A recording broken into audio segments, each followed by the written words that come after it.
Football is a very colorful and intense game. Sometimes during a match, the emotions of the players of the teams run high and they show their true colors. In some moments, players forget where they are and start arranging scandals and fights with their opponents. Today, I am going to tell you about the cases in which a simple altercation on the pitch turned into a wild feud and hatred outside the stadium. Sit back, let's get started. One of the cases of animosity took place in the English Premier League, between Liverpool's Luis Suarez and Manchester United's Patrice Evra. The conflict between Luis Suarez and Patrice Evra dates back to the days when they played for Liverpool and Manchester United respectively. The scandal broke in October during a match between these teams in 2011, when Luis said the word Negro in Spanish during an altercation with Patrice Evra. Suarez called me a Negro more than 10 times during the match. He was really disrespectful to me. There were signs of racism on his part, Evra said in an interview. Suarez himself denied any wrongdoing, saying that he had called Evra another word, which in Spanish refers to a person's temperament.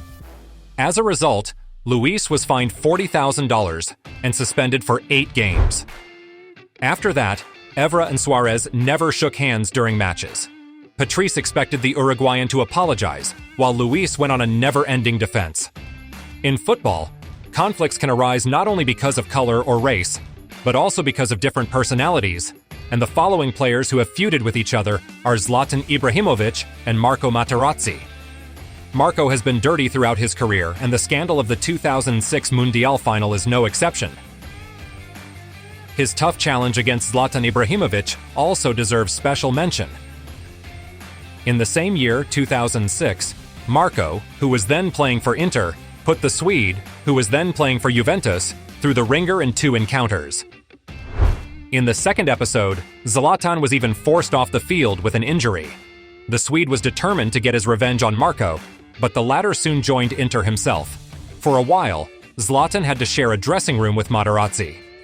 The long-awaited moment came when Ibrahimovic left Inter for AC Milan and met his aggressor on the pitch in the 2010-11 season. Then Zlatan and Marco clashed over the ball, and the Swede sent the defender crashing to the ground with a hard front kick. Materazzi was unable to continue and went straight to hospital. Dejan Stankovic then approached Zlatan and asked the Swede why he had done that. Ibrahimovic had this to say: "He deserved it. I waited 4 years for revenge. If someone has the arrogance to behave like that towards me, they will be punished." Another pair of players from the same team who fell out over love are Thibaut Courtois and Kevin De Bruyne. Courtois and De Bruyne's feud dates back to the beginning of the last decade. At the time, Thibaut was playing for Atletico Madrid, while Kevin was finding his feet at Chelsea, Wolfsburg, and Werder. The conflict between the two players arose over De Bruyne's girlfriend, who started cheating on him with Courtois. Eventually, Kevin found out about his girlfriend's infidelity, and the couple split up. Of course, after such an affair, the players could not normally communicate with each other. They often clashed at national team training sessions, on social networks, and off the pitch. It's been many years, but according to representatives of the Belgian national team, at the last World Cup in Qatar, there was another scandal between Courtois and De Bruyne, which added fuel to the fire of all the clashes involving other players of the Red Devils. Conflicts between players in the same national team can be not only a cheating girlfriend, but also ridicule. Thibaut Courtois is said to have called Kevin old and written him off. Gerard Piqué and Sergio Ramos have crossed paths on more than one occasion and have won it all for the national team together. But throughout their careers, they have literally hated each other. The feud between the two center-backs began on social media. Piqué regularly made fun of Real Madrid's failings on his Twitter account, making jokes about the creamies' parties and disciplinary problems. After another sarcastic joke, Ramos said that he would not stop mocking and that he would take revenge on Gerard. To which Piqué responded, "I'm happy to be playing for the great Barcelona generation, who have won absolutely everything. Thanks to us, Real Madrid have no trophies. I'm in favor of Madrid having it really bad." Subsequently, Gerard and Sergio began to cause trouble at national team training sessions, and the center-backs feud caused problems for Spain at Euro 2012. A furious Piqué and Ramos could not get on with anyone. They still do not like each other. Another incident involving Zlatan Ibrahimovic took place in 2004. During the Netherlands game against Sweden, Zlatan and Rafael van der Vaart got into a fight because Ibrahimovic hit the Dutchman so hard that he tore ligaments in his ankle. Van der Vaart was convinced that Zlatan had done it on purpose and made a huge fuss about it. Ibrahimovic tried to apologize to Van der Vaart, but the Dutchman refused to accept it. Ajax coach Ronald Koeman made them sit down together and Zlatan said, "I didn't hurt you on purpose and you know that. If you accuse me again, I will break both your legs and this time it will be on purpose." The reasons for the hostility in each situation are easy to understand. The instigators and provocateurs overstep their bounds and deny guilt. And their haters, in turn, have not let go of the situation and have not forgotten anything. It is not surprising that after insults and gross violations, football players remember their offenders for many years. Conflicts on the pitch are not just between players, as the legendary confrontation between Arsene Wenger and Jose Mourinho proves. Arsenal's Arsene Wenger and Chelsea's Jose Mourinho are the two most divisive managers in the Premier League. But where did their long-running conflict begin? Chelsea took the league title immediately after Jose's arrival, which at the time was in the hands of the Cannoneers. The Portuguese will continue to have the upper hand over his colleague, but the results of the confrontations between the teams will no longer be at the center of the conflict. What we have here is an intellectual confrontation between two coaches whose pride and arrogance make them look like resentful children. This is definitely a story of normal human envy. The importance of these two specialists in world football is undeniable, but they have very different connotations. Wenger has always presented himself as a manager with a specific vision of the game and a philosophical approach to proper football, while Mourinho was more inclined to win at all costs.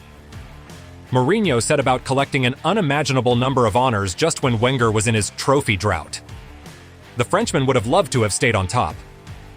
Jose can be very blunt in his comments, but in almost all of his fights he takes on the role of the responder. He reacts with such force that the initial details are quickly forgotten. This was the case with Arsene.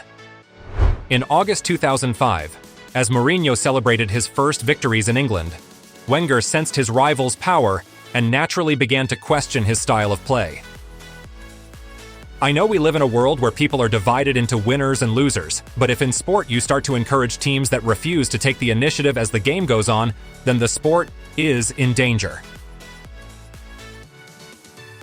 Jose took it very personally, so his response was not about Arsenal's playing qualities, but about Wenger personally.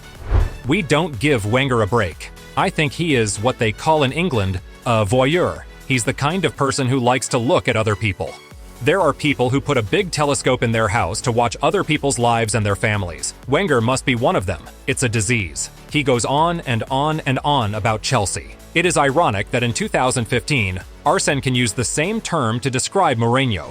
Jose left England in 2007, but his relationship with Wenger didn't end there. Sometimes conflicts arise over such trivialities.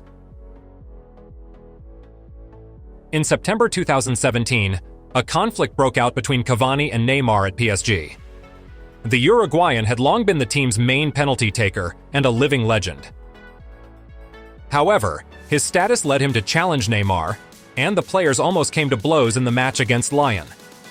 In that game, the referee awarded a penalty in the Weaver's box, and Cavani stepped up to take the spot kick, but Neymar clearly had other plans. The Brazilian approached his partner and tried to take the ball. El Matador won the ball on the right, but his shot was wide. Later, the players played down the conflict.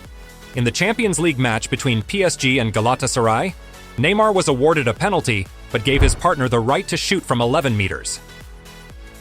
A unique tripartite conflict. It would have nothing to do with football if it weren't for Leo Messi. But let's think about something else. Mauro Icardi is a great striker, right? So how do you explain the fact that he has made just 8 appearances for Argentina in his entire career? The roots of the situation lie in the conflict with Maxi Lopez. In 2012, the young Mauro played for Sampdoria alongside the not-so-young Maxi Lopez, a former Barca benchwarmer and friend of Lionel Messi. They quickly found a common language, but not before Icardi stole his friend's wife, Former porn actress Wanda Nara. Poor Maxi was not even allowed to see his own children. Who stood up for him? That's right, Messi. Because of Lionel's influence, Mauro Icardi has been blacklisted from the Argentina national team, rumored to be because of the Maxi Lopez situation. Argentine football legend Hernan Crespo bluntly said in 2018 that Mauro was left at home because Messi didn't like him. And in October 2021, Lionel somehow wanted PSG to get rid of Icardi. But Icardi probably doesn't want to stay on the bench anyway because of the Leo Mbappe-Neymar trio. Next, an episode worthy of a crime drama script. In November 2015, Benzema was arrested for allegedly blackmailing his France teammate Mathieu Valbuena with an intimate video. Specifically, Karim acted as an intermediary to persuade Mathieu to pay the blackmailers. According to Benzema's lawyer, his client was so fed up with the process that he pleaded guilty and received a 1-year suspended sentence. The incident had a negative impact on both players. Valbuena and Benzema were suspended from the French national team and missed Euro 2016. It was said that Karim's career would never see international football again, but for Euro 2020, Didier Deschamps recalled the Real Madrid striker. And he has hardly regretted it. And poor Valbuena hasn't played for the national team since 2015, although he was still in good form for a while. Friends, on this, my video is coming to an end. If you liked it, the best thanks for me will be to put a like and write a comment on what topic I will shoot a new issue. Do not go anywhere and look for other issues, they are now on your screen. Until new meetings.